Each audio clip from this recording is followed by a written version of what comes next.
Good morning, everybody. We have a big show today before we head into the weekend.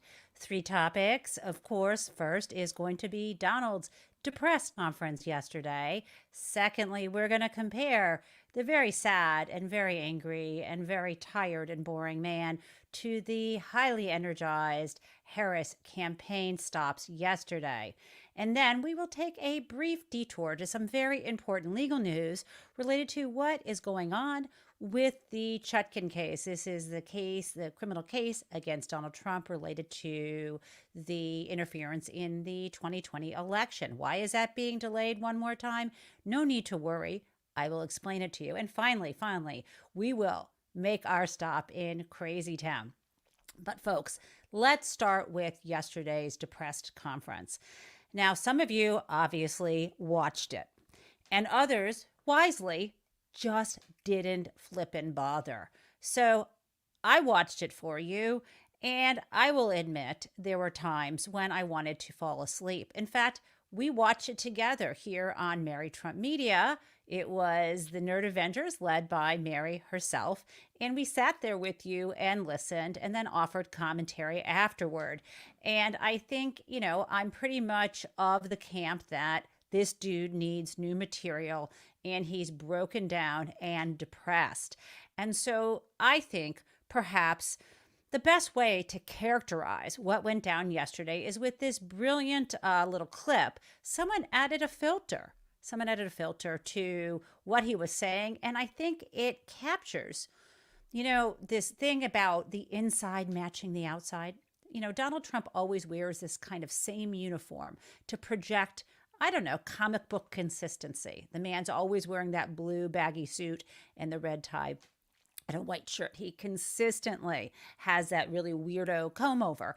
And he does that, I think, to hold himself together, to make himself feel like he is consistent, because on the inside, he is a bundle of mixed up emotions and really a brain, what's left of it, going haywire. So I want to show you what I think is the outside matching the inside for Donald Trump. Let's watch together. I know exactly, because I know a lot of people on the other side, believe it or not. And they said, we'll do it the nice way, or we'll do it the hard way. And he said, all right. So that, they've really taken, what they've done is pretty incredible. And now I'm running against somebody else, and we're leading. We're leading. So I'm not complaining. I'm saying it's for a country with a constitution that we cherish. We cherish this constitution. To have done it this way is pretty severe, pretty horrible. You would have thought they would have gone out to a vote. They would have had a primary system. They would have done something. But to just take it away from him like he was a child. And he's a very angry man right now, I can tell you that. He's not happy with Obama, and he's not happy with Nancy Pelosi, crazy Nancy. She is crazy too. She's not happy with any of the people that told him that you've got to leave. Does anyone see that as projection? Why is Donald Trump over identifying with Joe Biden?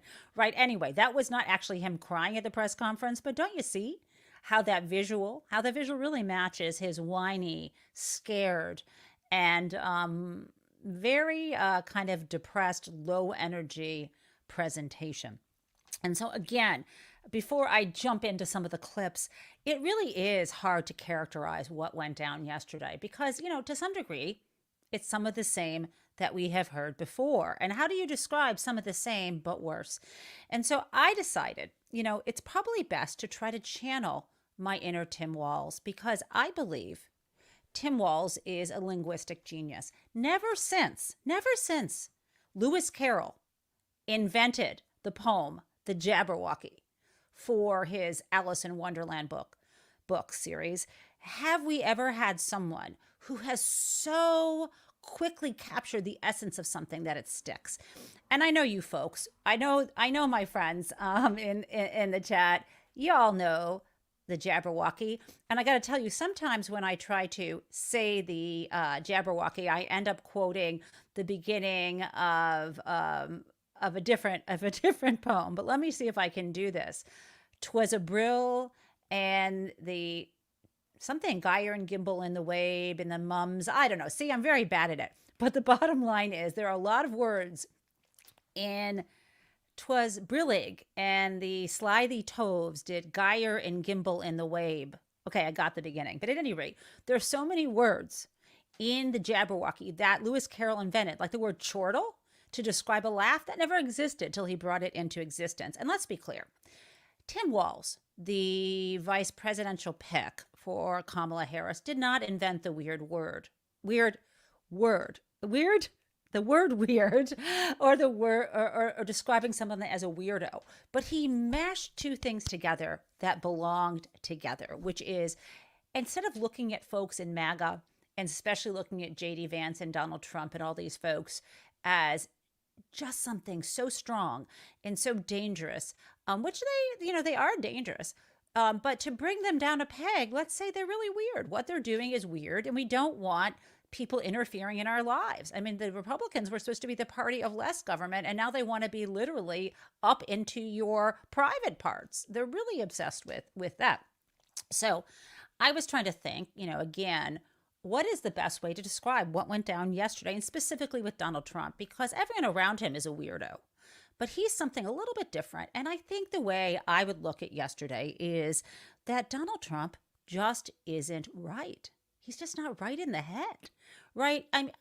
I know that if we had an uncle or a family member like Donald who's getting into his 80s and he is in this situation and we cared about him, what would be happening next would be a family meeting and a discussion about three things. How we would need to, one, take the car keys away from this dangerous, unhinged relative who's not quite right. The second would be saying, he probably shouldn't be having control of his bank account or his checking account because he's likely to fall for one of those, telemarketing grandparent scams where they call you up and you end up sending a ton of money to someone that is untrustworthy, or you befriend people who are not good for you, right? And third, we'd want to make sure there were no dangerous weapons nearby because someone who's not right can kind of be unpredictable and become suddenly violent.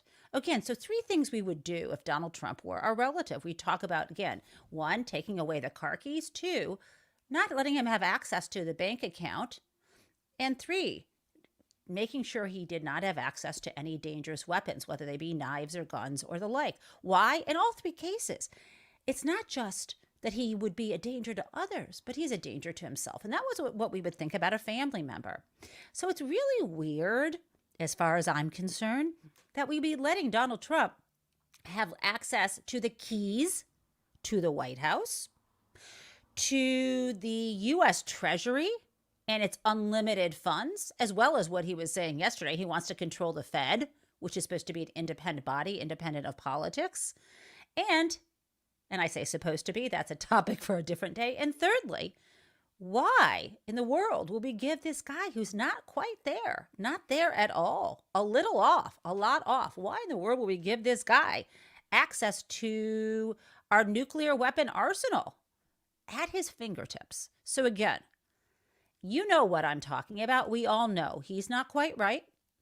And it's time to, again, no keys to the White House, no access to the U.S. Treasury, and no access to dangerous weapons. He's a danger to himself and to the world. And this would be, if it were a relative, there would be a guardianship put in place at this moment. And that's really what his family should be doing. And I know that Don Jr.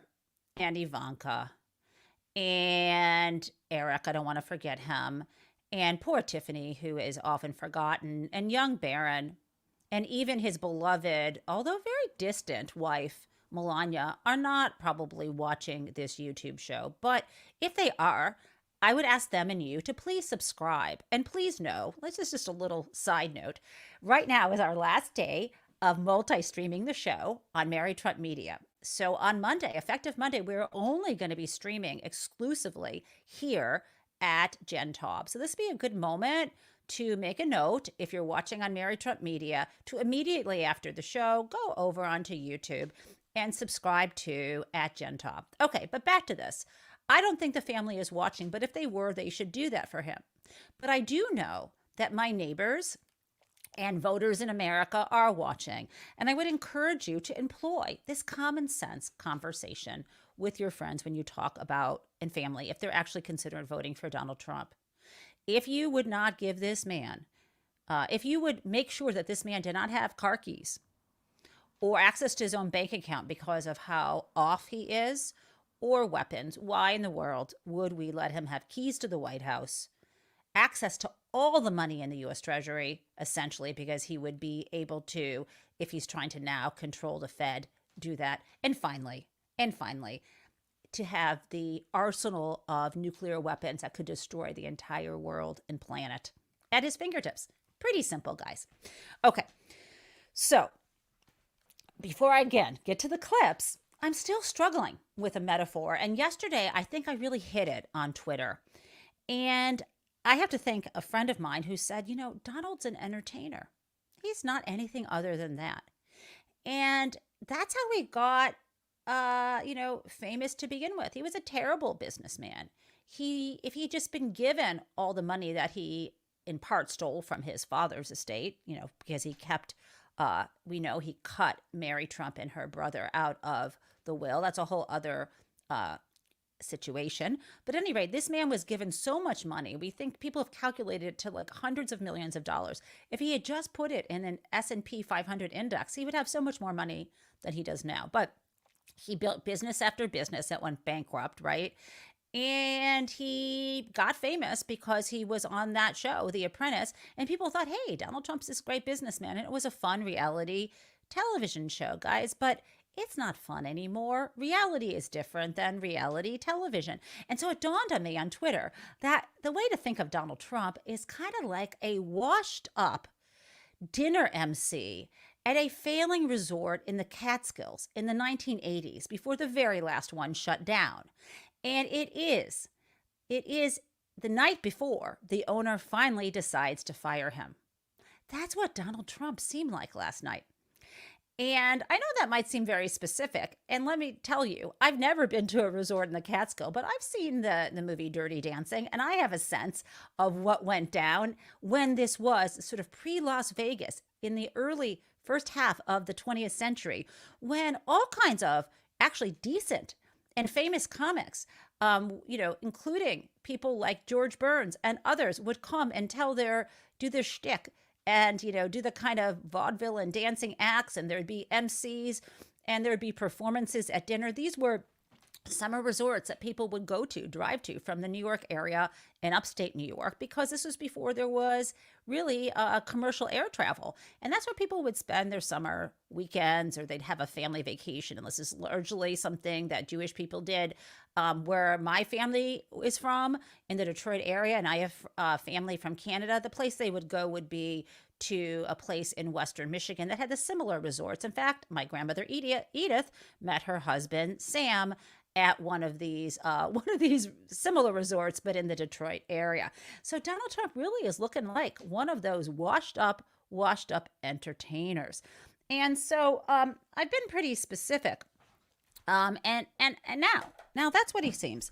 Okay, but my very last thing is, not only is he one of these washed up MCs about to lose his job, which is another reason why you don't want him to go postal at work, right? You don't want to give him access to anything that would be super dangerous for people he has resentment toward.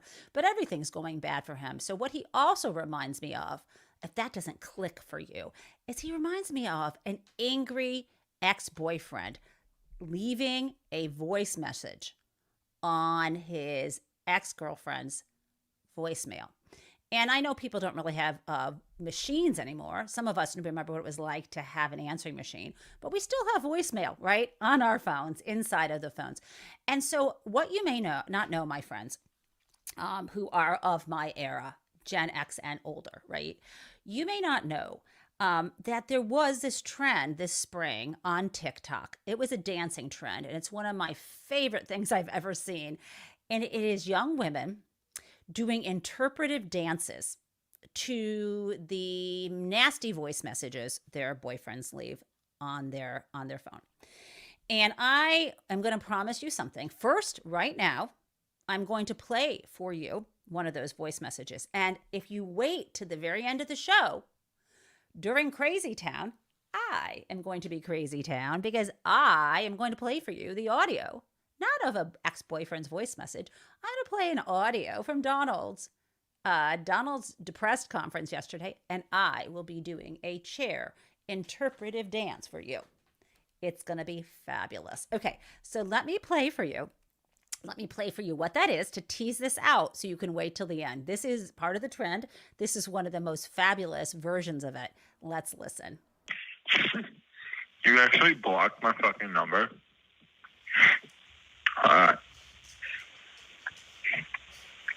Just know, I don't do the catch-up game. I don't do the apology game. I've been through this with my fucking ex, where she gets all moody and in her emotions and can't logically fucking explain anything or talk to me like a real human being. Kind of like what just happened tonight, where you spiraled out of control and just allow your emotions to fucking get the better of you. If you want to ruin something that's actually potentially great, so be it. Cool. I'm dodging a bullet then, if that's your truth. I like the dog with the squeaky toy in the background. Okay, so hold out. Please stay around for Crazy Town because I am going to do my own interpretive dance for you. Okay, so now that you've gotten all my different metaphors, Donald Trump's not right in the head. Donald Trump's like an aged out performer in a failing resort in the Catskills in the 80s before it shuts down, right? Or he's the angry ex-boyfriend. Choose your metaphor. Now, with that framework, let's take a listen. Here is Donald Trump facing one of the first questions, which makes him very angry. You can't hear the question, so I'll tell you what it was. The reporter asked Donald, "Why aren't you out on the campaign trail?" Kind of like, why are you a shut-in here at Mar-a-Lago in this dark room with these candelabras and American flags behind you? This has a really weird, creepy feel. They didn't say weird, creepy feel, but they kind of said in a judgy way, "Why aren't you out on the campaign trail?" And here is what he had to say. Stupid question. This is because I'm leading by a lot and because I'm letting their convention go through. And I am campaigning a lot. I'm doing tremendous amounts of taping here. We have commercials that are at a level I don't think that anybody's ever done before. Plus, in certain cases, I see many of you in the room where I'm speaking to you on phones, I'm speaking to radio, I'm speaking to television. Television's coming over here. Excuse me, what are we doing right now? She's not doing any news conference. You know why she's not doing it? Because she can't do a news conference. She doesn't know how to do a news conference. She's not smart enough to do a news conference. And I'm sorry, we need smart people to lead this country because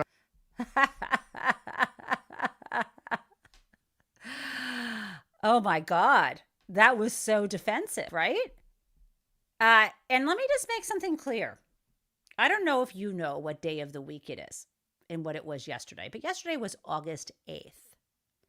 The Democratic National Convention doesn't begin until like August 19th. So that's more than 10 days away from me answer that question. Also, letting them have their convention. I think someone encouraged him not to go out. And they said, let them do that convention, then you go out.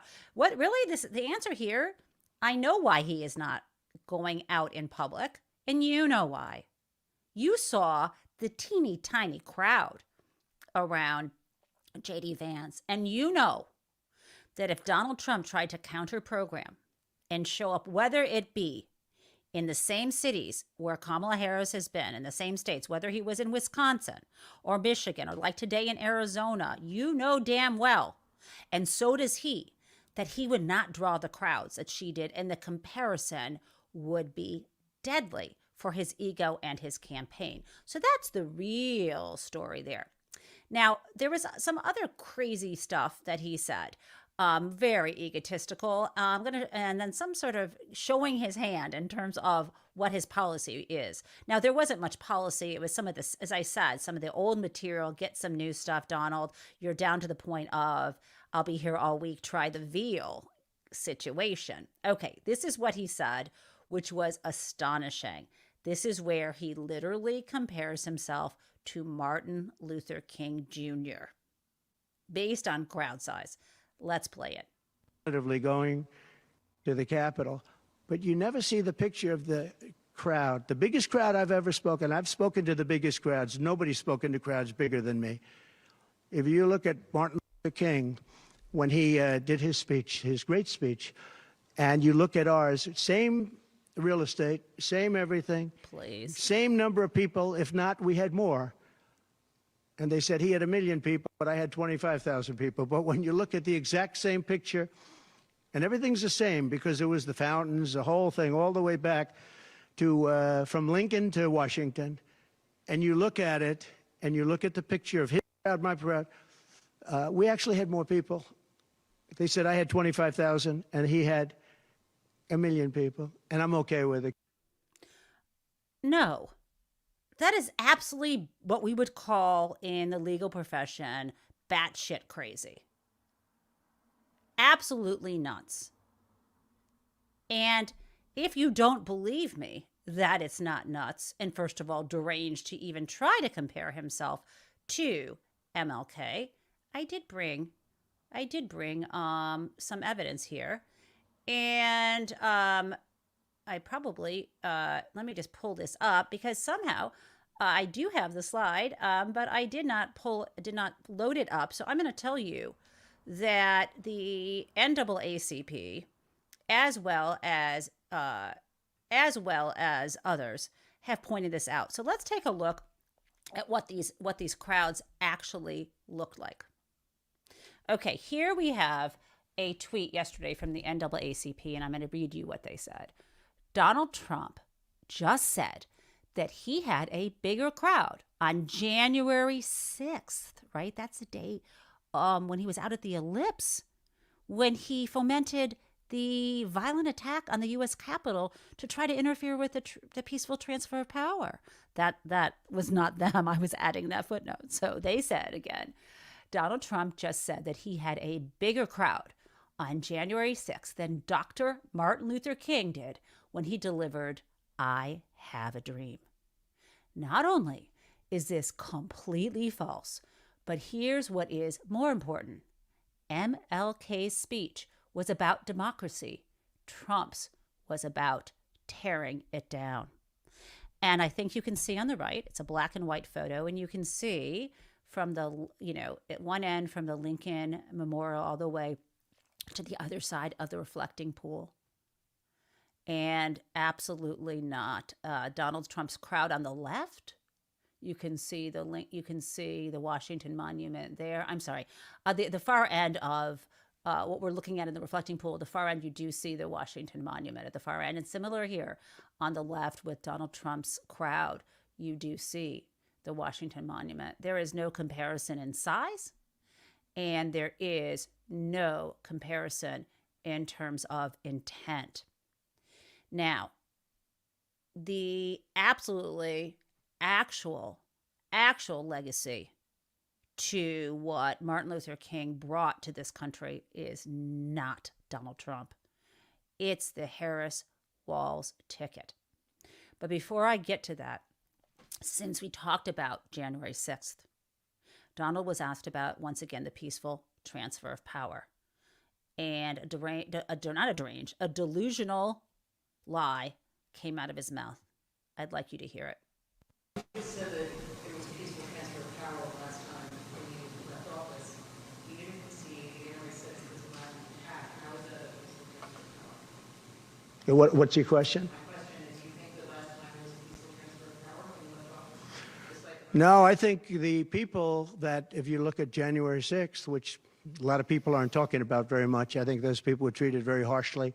When you compare them to other things that took place in this country where a lot of people were killed, nobody was killed on January 6th. But I think that the people of January 6th were treated very unfairly. And they were there to complain, not through me. They were there to complain about an election. And, you know, it's very interesting. The biggest crowd I've ever spoken to. Yeah. It's hard to even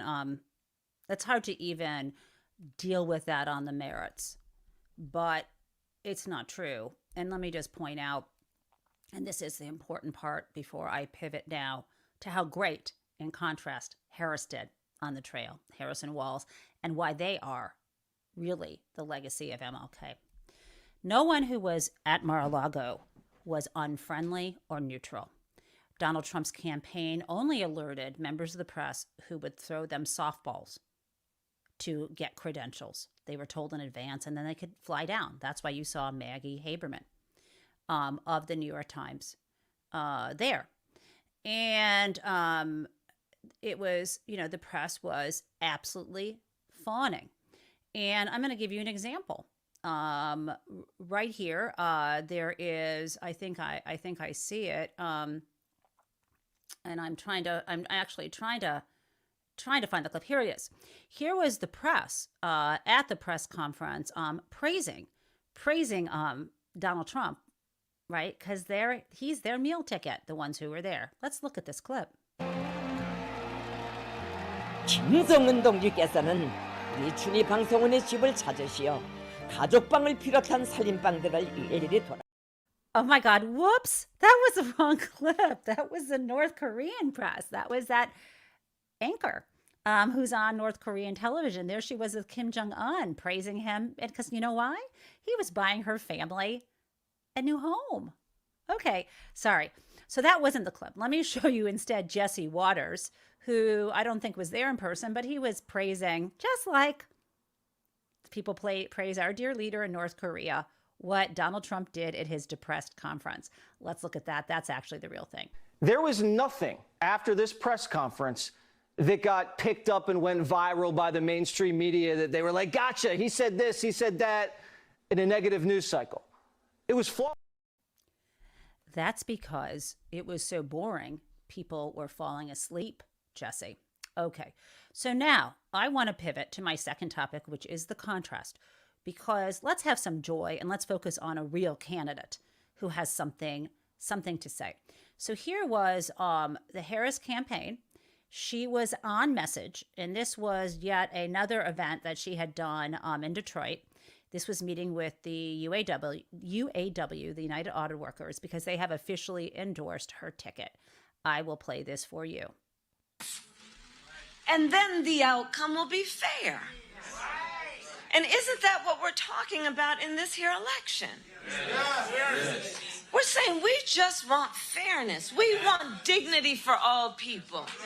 We want to recognize the right all people have to freedom and liberty to make choices, especially those that are about heart and home, and not have their government telling them what to do.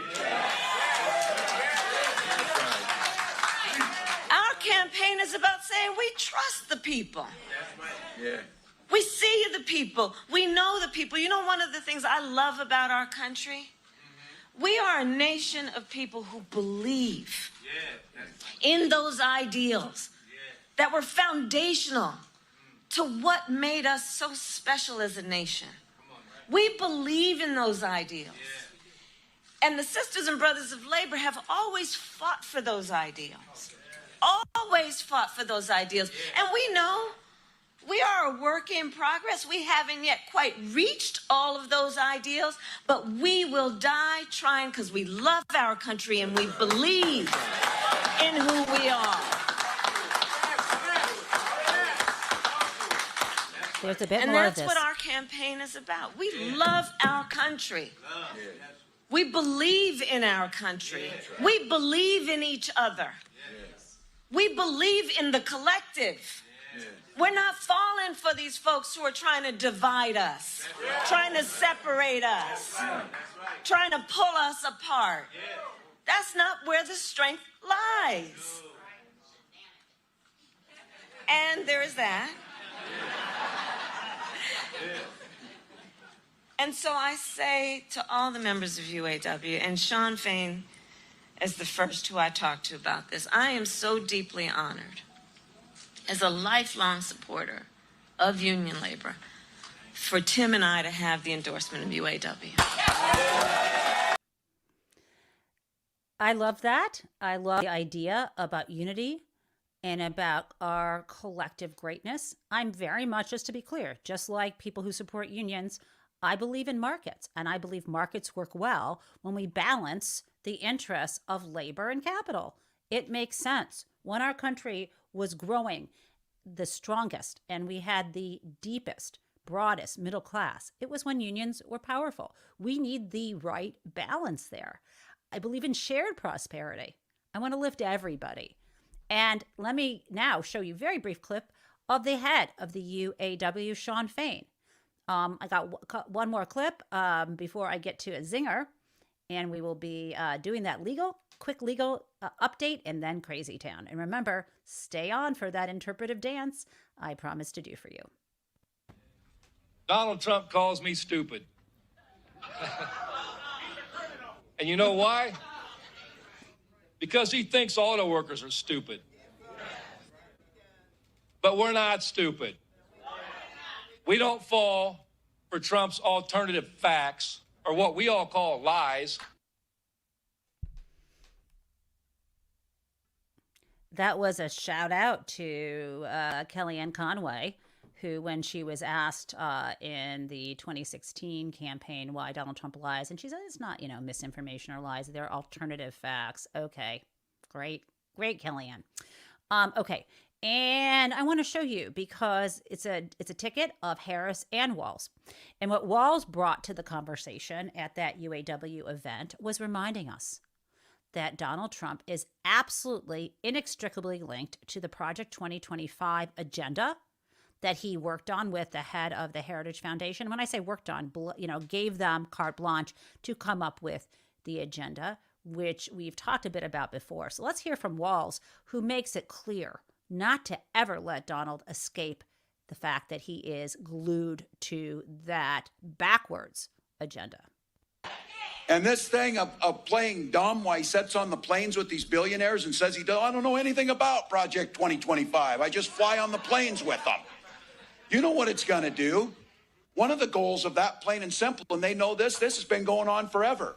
Get rid of labor unions and get rid of the voices that we bring. They can do whatever the hell they want then. You got it. Okay, again, one last thing before we talk about the legal news is this. Some clips I did not show you, which I won't, included repeatedly Donald Trump attempting to bait Kamala Harris by calling her stupid. Right? He likes to say things like she didn't pass the bar exam. That's not true. She did pass the California bar exam. And for you to get a sense, for you those who are listening who aren't lawyers, the California bar exam is the most difficult one to pass in the country because there are so many people in California, and there are, they want to control how many people who can enter the legal profession. And I want to say to you that when I took the bar, unlike other states where it was 2 days, California was 3 days. And to give you some perspective, a law professor who was at Harvard when I was there, Kathleen Sullivan, who later moved to Stanford University to teach and was later the dean of Stanford because she was moving from Massachusetts to California, decided to take the California bar. And lo and behold, Kathleen Sullivan failed it the first time. Utterly brilliant person. The bar exam is like, the way I can describe it for athletes, I used to be a runner for fun, and it's like training for a race. You got it. It's yes, you need to be quick and smart, but you got to train for that race. And sometimes it takes a little more training to make it. So the idea that Donald Trump, who literally, and we know this from Mary Trump's book, and she has the audio tapes to prove it, Donald Trump's sister, the judge, Mary Ann Trump, did his homework for him when he was in college, and Donald Trump had someone take the SAT for him so he could transfer from where he was starting out in college to UPenn. That's a fact. And so again, whenever Donald Trump criticizes someone else, it is projection for him.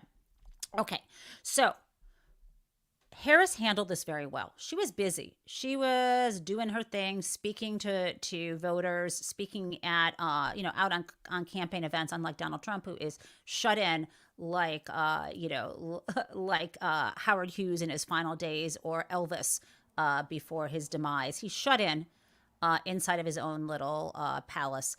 And Harris was out on the campaign trail, and Donald's insulting her, and so the press wanted to know what she had to say about it. And I love this. Listen. Had a press conference today. He talked about a lot of things. Wonder if you have a reaction to what he talked about. Well, I'm glad that he's finally agreed to a debate on September 10th. I'm looking forward to it, and hope he shows up. So that was not the clip that I wanted. I do have a different clip, and I'm going to pull that one up. That was where this was another moment where we were all very glad that Donald Trump was finally agreeing to show up at the debate. Here's the one I want. Let's just open this one up right now. This is her response. I am beyond trying to speculate about hockey things. What else? Can you comment on some of his other criticisms? He made a whole litany of them today. Some of them are about your... I was too busy talking to voters. I didn't hear them. That is the answer. She was too busy talking to voters. Why should she bother listening to his criticism? It's like that Taylor Swift song. It's not love. It's not hate. It's just indifference. Okay, last topic before we get to Crazy Town is this. I'm sure you heard that today, August 9th, was supposed to be the day when things got back on track in the case against Donald Trump for interfering in the 2020 election, including the false electors and leading up to the violent insurrection on the Capitol on January 6th. And what happened yesterday is special counsel Jack Smith wrote a letter to Judge Chutkan, which was agreed to also by Donald's lawyers, asking for an extension. He needs till the end of the month to suggest how he wants to proceed. And I don't think anyone should worry about this. This is pretty complicated because remember that the U.S. Supreme Court, their new ruling is that all kinds of actions that presidents take have to fall into three buckets. One bucket is complete absolute immunity. If something falls into the center of the presidential powers, things explicitly mentioned in Article 2, like his power to command let me give you an example, like his power to pardon and commanding the armed forces and so on. Then there's another category, which we presume, and it's very hard to overturn the presumption, that it is within his official duties. And then the third category is unofficial duties, for which there is no protection. And so what Jack Smith needs to do is decide how he wants to proceed. The Supreme Court told Judge Chutkan that she needs to essentially hold an evidentiary hearing to figure out on the facts which of the actions that the prosecutor is basing the criminal complaint on are in that category for which Donald Trump can be prosecuted, which would be unofficial acts. And so one thing that Jack Smith might be doing is trying to figure out and to pull out from the indictment those very categories that he can, for which the Supreme Court says Donald Trump is not protected. One thing he might be doing is planning to file a superseding indictment to make that easier. The bottom line here, though, is it takes a lot of legal research and a lot of thinking, and no one wants to get this wrong. So I would tell you, please do not be worried. And my second bit of legal/political news is this. Texas, in the words of my friend Adam Parkamenko, is now in play. This is because RFK Jr. is on the ballot. And at this point, RFK Jr. would be taking away votes from Donald Trump because his followers are people like Joe Rogan, who I'm sure you have heard of, who has a talk show on YouTube, and he is very much a supporter of RFK, and the people who follow that are the same demographic that would be following Donald Trump. Okay, guys, it's now time for Crazy Town, and for those who joined the show a little bit late, to set you up for Crazy Town, the first thing that I need to do, of course, is my Crazy Town music, and then I'm going to show you, jump right into the clip of what I am, the trend I am jumping on. Again, this is I'll give you a little piece of the play the boyfriend's video and do an interpretive dance trend, because I am going to play Donald Trump's a little bit of an audio of, the boyfriend's voicemail. I'm going to play Donald Trump's voice of his very bitter, almost like ex-boyfriend defensive language, and do my own little interpretive dance. Let's do this.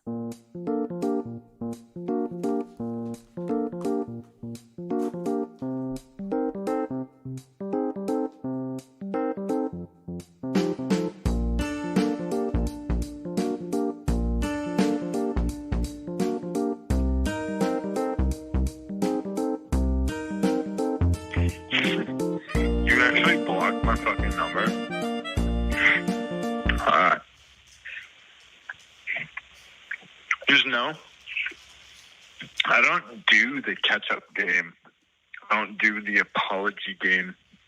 I've been through this with my fucking ex, where she gets all moody and in her emotions and can't logically fucking explain anything or talk to me like a real human being. Kind of like what just happened tonight, where you spiraled out of control and just allow your emotions to fucking get the better of you. If you want to ruin something that's actually potentially great, so be it. Cool. Okay, guys, you get the idea. I've refreshed your memory. Let's do this. Now, I know this is a new thing. We've had Crazy Town on Morning Jen, but we have not yet. This will be our first attempt at interpretive dance. So kind of like loosen up your brain, and we are going to hit it. Let's do it.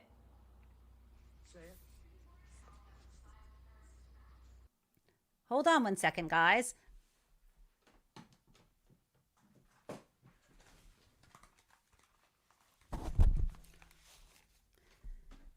It looks like I'm going to need to have these on because I can't hear. Let's try again for his rant. Oh, give me a break. Listen, I had 107,000 people in New Jersey. You didn't report it. Let me start over, guys. I think I can do this. Let's do it. Okay. Bear with me. So glad you asked. What did she have yesterday? 2,000 people? If I ever had 2,000 people, you'd say my campaign is finished. It's so dishonest, the press. And here's a great example. I had in Michigan recently 25,000 people, and 25,000 people we just couldn't get them in. We had in Harrisburg 25,000 people, and 20,000 people couldn't get in. We had so many. Nobody ever mentions that. When she gets 1,500 people, and I saw it yesterday on ABC, which they said, oh, the crowd was so big. I have 10 times, 20 times, 30 times the crowd size. And no, they never say the crowd was big. That's why I'm always saying, turn around the cameras. I'm so glad you asked it. I think it's so terrible when you say, well, she has 1,500 people, 1,000 people, and they talk about, oh, the enthusiasm. Let me tell you, we have the enthusiasm. The Republican Party, and me as a candidate, but the Republican Party has the enthusiasm because people want to see crime stopped. They want to see a country that's respected. Think of it. Okay, guys, I tried with that interpretive dance. Thank you for bearing with me on that. Remember, this is a new world. We are still here on Morning Jen, part of the Mary Trump Media Network. But in order to see the show beginning Monday, you're going to have to subscribe to my personal YouTube channel, and that is at Jen Taub. So I'm going to ask you to go there now. And right after, or maybe as we're speaking, go to at Jen Taub. You will see that that is now where we are going to exclusively broadcast Morning Jen. And again, still part of the Mary Trump Media Network. I got some new exciting things that are going to happen soon, including I will be at the Democratic National Convention in Chicago. So I will be doing a lot of live streaming from that account. And while I'm there, I will never skip a day. Every day, Monday through Friday, I will be here for Morning Jen and for you. See you on Monday and have a fabulous weekend.